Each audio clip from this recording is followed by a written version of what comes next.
Glória a Deus. Meus irmãos, aproveitando que os irmãos estão de pé, abra sua Bíblia comigo, abra sua Bíblia, Lucas, Evangelho que escreveu Lucas, capítulo de número 2, nós vamos ler do versículo de número 1 até o versículo de número 7, Evangelho que escreveu Lucas, capítulo de número 2, versículo de número 1 até o versículo de número 7.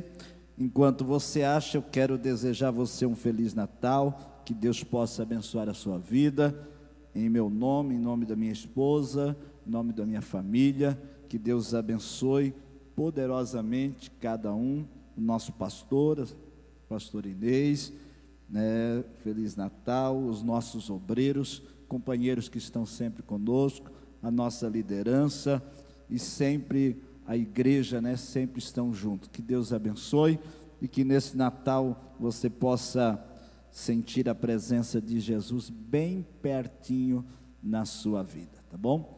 Todos acharam? Todos acharam? Eu estava já há alguns dias pensando no Natal, algum texto bíblico, e hoje à tarde eu tirei um tempinho para meditar em alguns assuntos. E eu fiquei com o coração dividido em dois textos, o de Mateus e o de Lucas. E agora ali, quando o pastor anunciou que eu ia trazer a palavra no final, esse texto reacendeu mais ao meu coração. Vamos lá?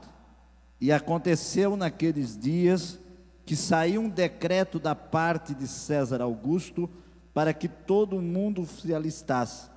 Esse primeiro alistamento foi feito sendo Cirênio governador da Síria, e todos iam alistar-se, cada um em sua própria cidade.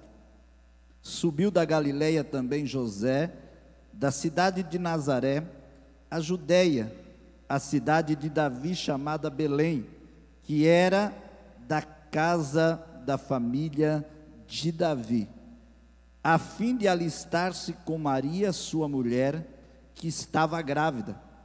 E aconteceu que, estando eles ali, se cumpriram os dias em que ela havia de dar à luz, e deu à luz o seu filho primogênito, envolto em panos, envolveu-o em panos, e deitou numa manjedoura, porque não havia lugar para eles na estalagem,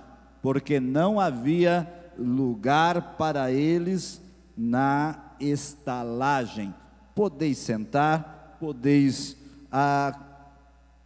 cultuar a Deus agora, dando glória a Deus nesta hora.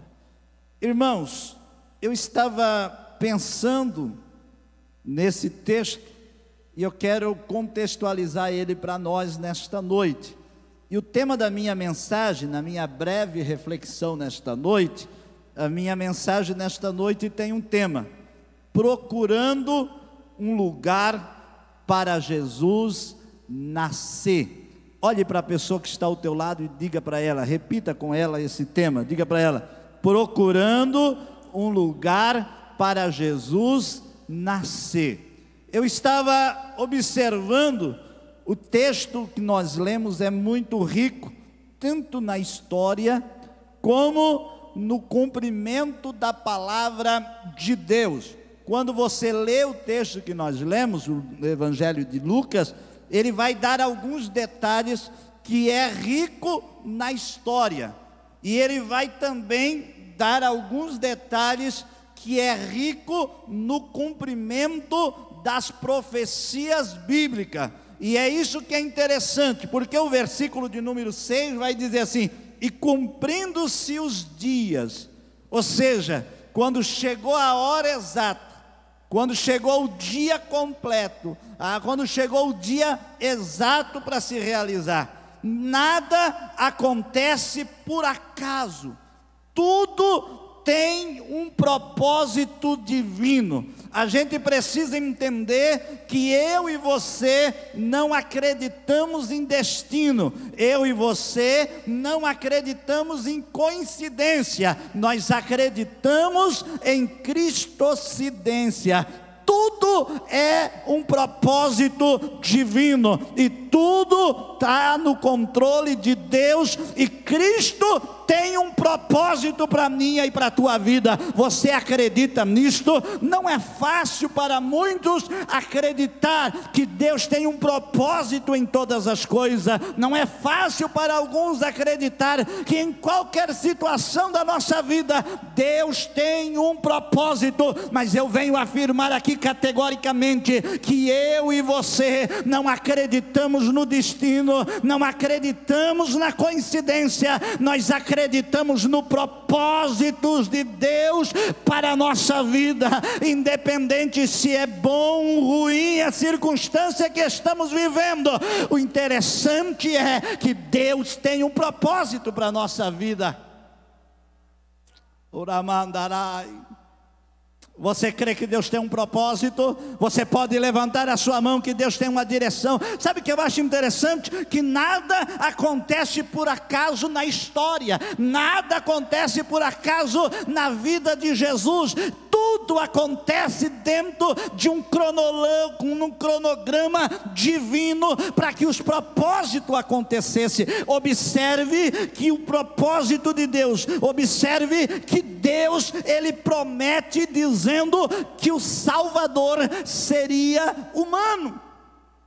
Ele vai dizer em Gênesis que da semente da mulher nasceria um que pisaria a cabeça da serpente e que nos daria a salvação. Ele vai dizer também que viria o Salvador, viria da tribo de Judá. Gênesis capítulo de número 49 diz que o cetro não se retiraria de Judá. Ele vai dizer também em Samuel que da família de Davi se levantaria um que regeria, que governaria todas as coisas. Ele vai dizer também que um menino nasceria de uma virgem. Isaías capítulo de número 7. Ele também vai dizer que o Salvador, além de vir de uma mulher, além de ser da tribo de Judá, além de ser nascido da família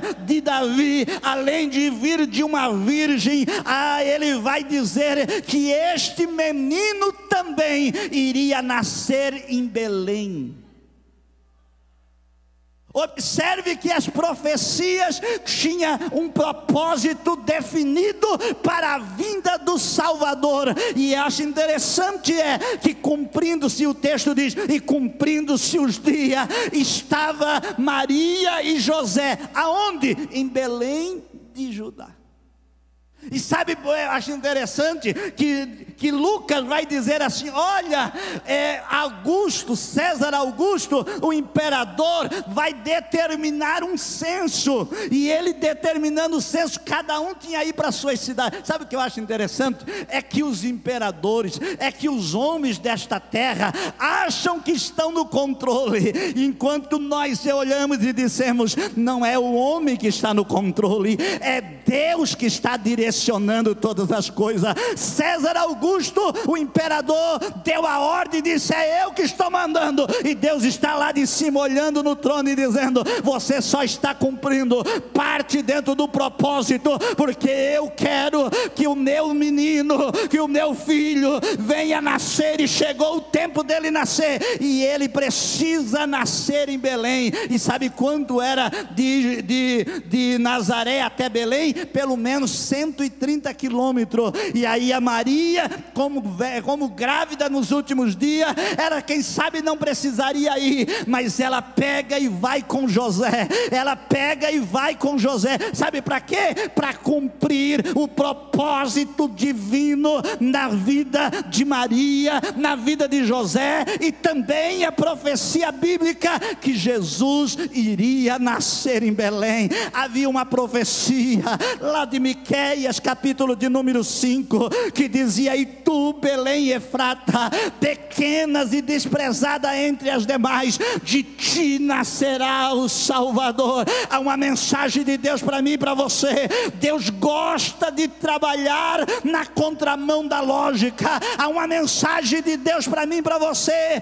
Deus gosta de trabalhar com coisas pequenas, com coisas simples, para que o seu propósito, para que a sua história se realize plenamente na minha e na tua vida. Olha para a pessoa que está ao teu lado, diga para ela: Deus gosta de trabalhar com coisas simples. Diga para ela: Deus gosta de trabalhar com a simplicidade, com os anônimos. Eu acho lindo isso, porque quando Jesus foi escolher um ventre quando Deus foi escolher um ventre para gerar o seu filho, ele não foi no palácio de Herodes, ele não foi nas grandes cortes em Jerusalém, ele não foi na aristocracia de Jerusalém, ele não foi lá no meio das famílias sacerdotais, não, ele foi lá nas montanhas da Judeia e achou uma família pobre, uma menina simples, e ele disse: é daí que vai nascer o Messias, é aí que vai nascer o Messias.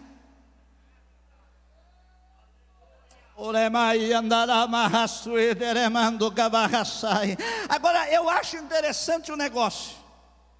A Bíblia vai dizer que quando cumpriu-se o dia dela dar à luz, aonde ela estava? Ela estava no lugar exato, na cidade exata, para Jesus nascer, para o Salvador nascer. Jesus ia nascer em Belém. E a palavra Belém no hebraico é Beit Larém, casa de pão. Na nossa linguagem seria padaria. E Jesus disse: eu sou o pão da vida. Então o pão nasce numa padaria. E Jesus nasceu em Belém para se cumprir que era a profecia que de Belém nasceria o Salvador. E ele disse: eu sou o pão da vida, que veio para dar sustento, que veio para dar vida, que veio para dar vida e vida com abundância. Agora, sabe o que me intriga? É que tudo está preparado profeticamente. O menino está para nascer, o Salvador está para nascer, eles estão no lugar exato para nascer. Só tem uma coisa que não está preparada: Belém. Observe que Deus prepara tudo para Jesus ir a Belém, nascer em Belém, para Maria ir a Belém, para Jesus nascer em Belém. Só que quando chega em Belém, os belemitas não estão preparados para receber Jesus. Eles batem numa porta, bate noutra porta, bate numa casa, bate noutra casa, bate nos parentes, na casa dos parentes, bate na casa de um, bate na casa de outro, bate lá e cá, e não havia em Belém lugar para Jesus nascer. E é isso que me intrigou nesta tarde.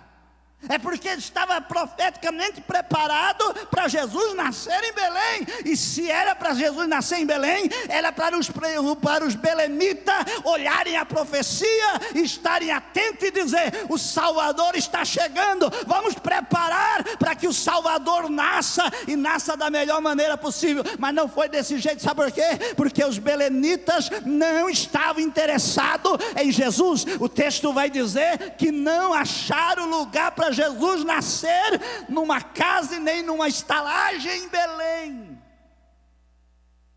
Os belemitas não reservaram um lugar para Jesus nascer. Eles estavam todos ocupados com suas vidas comuns, que não reservaram, não notaram que o Salvador estava para nascer no meio deles. Observe, uma profecia se cumprindo, a história se vivificando na vida da cidade de Belém. Belém, para os irmãos entender, era uma cidadezinha pequena, era uma vila pacata, pequena, desprezada, e agora iria partir do nascimento de Jesus, ia entrar na história, ia entrar em evidência para toda a história. Mas eles não se deram conta que o Salvador estava no meio deles e que precisava de um lugar para nascer.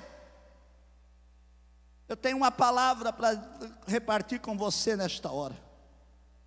É interessante a gente pensar, porque eles estavam tão ocupados que não perceberam que o Salvador estava chegando no meio deles. Nem nos familiares dela deram valor e olhar para ela como uma mulher grávida, arrumar um lugarzinho. Olha como eram desatentos os belenitas, olha como eram insensíveis os belenitas. Uma mulher grávida, já na hora de ganhar, já estava com dores para ganhar, e ninguém conseguia, pastor Luiz, um lugarzinho para ela numa casa. Bateram numa porta, bateram na outra, não tinha lugar. Não, aqui está cheio. Não, aqui está muito ocupado. Não, aqui tem muita gente. E eles foram indo de porta em porta, de porta em porta, de porta em porta, e ninguém abria um lugar para o Salvador nascer.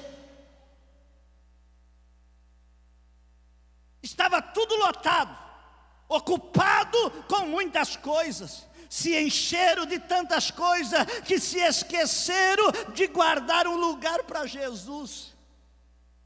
Se encheram, se envolveram com tantas coisas que esqueceram da pessoa mais importante. Receberam tantos convidados dentro de casa, mas o principal convidado não colocaram para dentro da sua casa. Ainda hoje é do mesmo jeitinho, ainda hoje continuamos do mesmo jeito, ainda hoje estamos cheios demais, ocupados demais, para receber Jesus em nossa vida.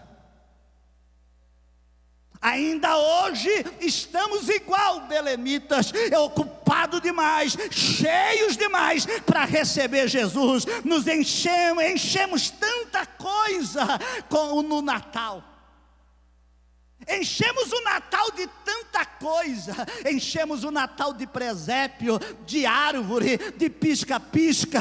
Enchemos o Natal de guirlanda. Enchemos o Natal de Papai Noel, de presente, de festa, de comilança. Mas esquecemos de reservar um lugar para o dono do Natal. Em muitas casas, Jesus nem na porta bate. Em muitos lugares, tem lugar para tudo na ceia de Natal, menos para o dono do Natal. Por quê? Porque ele não é a pessoa bem-vindo naquela casa. Tem lugar para presente, e é bom ter presente. Tem lugar para ceia, para comilança, e é até bom ter comilança, mas não é a figura principal. Tem um lugar para o Papai Noel, o gordinho que vem lá não sei da onde, mas não tem lugar para o Salvador que desceu do céu e veio aqui, se tornou homem para ser o nosso e o meu e o teu Salvador. Mas nesta noite, em nome de Jesus, eu quero devolver o Natal a quem é de direito nesta noite. O Natal não é do Papai Noel, o Natal não é de ninguém, o Natal é de Jesus. Se estamos no Natal comemorando o nascimento, temos que honrar aquele que é o que nasceu neste dia. Uramandarai, uremandarai,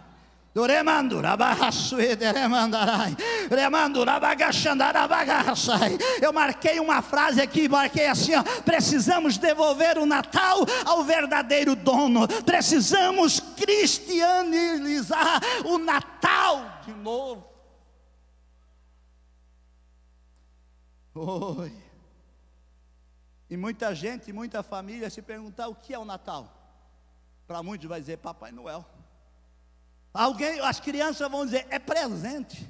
A outros vão dizer é árvore enfeitada, é luzinha na sacada. E muitos nem vão saber que Natal representa o Salvador, que Jesus nasceu, que Jesus Rei, o Rei dos Reis, veio, se tornou homem, nasceu numa manjedoura. E por que Jesus nasceu na manjedoura? Jesus nasceu na manjedoura porque não tinha um belenita que teve coragem de abrir a sua casa para Jesus nascer, ainda que a gente vê uma figura toda ali no coxo de pedra, a gente vê uma figura toda na estrebaria, mostrando que Jesus é o Cordeiro, e Cordeiro nasce na estrebaria, mas a história é, ele só foi para lá porque os belenitas não abriram a sua casa, porque os belenitas estavam ocupados demais. Nesta noite eu quero crer que Jesus não está em outro lugar, ele está na minha vida, ele está na tua vida, ele está na minha casa,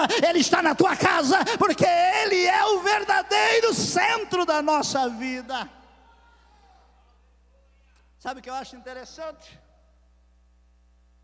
É que quando Jesus chegou em Belém, ninguém quis receber. Mas quando o anjo bateu no ventre de Maria, quando bateu lá em Maria e disse: Maria, Deus está pedindo o teu ventre para que nasça o Salvador do mundo. Maria abriu o ventre e disse: eis aqui a serva do Senhor, cumpra-se em mim segundo a tua vontade. Ela sabia que ia passar escárnio, ela sabia que ela correria risco de ser apedrejada, ela sabia que correria risco do seu marido lhe abandonar, a tal ponto de até José querer ir embora, se o anjo não aparecesse à noite num sonho para ele. Mas ela não olhou para nada disso, dos infortúnios que viria. Ela disse: se Deus está confiscando o meu ventre para nascer o Salvador, eis aqui ele, eis aqui ele, eis aqui ele, eis aqui ele. E ela abriu, e Jesus começou a ser gerado no ventre de Maria. Mas eu tenho uma palavra, e eu quero aplicar ela, que está em Apocalipse, capítulo de número 3 e versículo de número 20, diz assim: eis que estou à porta e bato, se alguém ouvir a minha voz e abrir a porta, entrarei em sua casa e com ele cearei e ele comigo. Os belenitas não abriram a porta da casa para Jesus entrar. Maria abriu o ventre para Jesus nascer, para Jesus ser gerado no ventre dela. Mas quando chegou a hora de nascer, ela teve que ir para uma estrebaria, porque os belemitas não abriram a casa, não abriram a porta da sua casa. Mas hoje Jesus continua batendo na porta do meu e no teu coração e dizendo: se alguém abrir a porta, entrarei em sua casa e com ele serei e ele comigo. A gente sabe que Apocalipse capítulo 3 versículo 20, Jesus está falando da porta, quem sabe da igreja que estava com ela fechada. Mas eu quero aplicar o meu e o teu coração. Jesus não arromba a porta da casa, Jesus não arromba a porta do coração. Jesus entra quando eu e você abrimos a porta. E Jesus quer nascer. Se ele já nasceu, mas alguém tiver aqui que não nasceu ainda, Jesus quer nascer na minha e na tua vida. Jesus quer viver morando na minha e na tua casa espiritual. E acho lindo, porque quando Jesus entra na nossa casa, quando Jesus entra na nossa vida, ele muda todas as coisas. Ele começa a ter comunhão com ele. Ele diz assim: eu entrarei em sua casa e cearei com ele e ele comigo. Eu quero que nesta noite você fique de pé comigo. Não vou mais adiante, as horas já correram, mas eu quero orar com você. Eu quero ministrar aqui nesta noite uma palavra de oração. Jesus nesta noite achou lugar na minha vida para ele morar e ser o Senhor da minha vida. Tem mais alguém comigo nesta noite? Tem alguém aqui celebrando que um dia Jesus entrou na sua vida? Tem alguém aqui nesta noite que não fizeram igual os belemitas, que não deixaram um lugarzinho reservado? Uramandarai, uremandorai, uremandarai. Talvez você tenha tanta coisa em casa, que talvez você até esqueceu do mais principal, que é o convidado da festa. Mas nesta noite, ele está aqui nesta noite, e ele é o dono da festa, ele é o aniversariante. A glória é para ele, a honra é para ele, o louvor é para ele, a adoração é para ele, a majestade é para ele. Nesta noite, ele quer nascer e quer morar na minha e na tua vida nesta hora. Aleluia. Porque há um processo. Assim como Maria gerou Jesus no ventre, há um processo quando a gente recebe Jesus na nossa vida. Há um processo de Jesus ser gerado na minha vida. Há um processo de Jesus ser gerado na sua vida. E nós entendermos o senhorio, de nós entendermos a sua soberania na nossa vida, de nós entendermos a sua vontade plena na nossa vida. Há um processo nesse nascimento, nessa formação de Jesus como Senhor e Salvador na nossa vida. Eu quero orar com você nesta hora. Se você quer agradecer a Deus nesta noite, levante bem alta a sua mão. Eu quero orar com você nesta hora. Eu quero engrandecer o nome do Senhor nesta hora. Ou melhor, eu quero passar para o nosso pastor, e ele, como anjo da igreja, vai orar por nós, porque Jesus é a figura principal nesta noite. Nós não viemos aqui em fazer outra coisa a não ser adorá-lo, o dono da festa, o aniversariante, o que nasceu, o que viveu e o que está aqui nesta noite para ser adorado no nosso meio.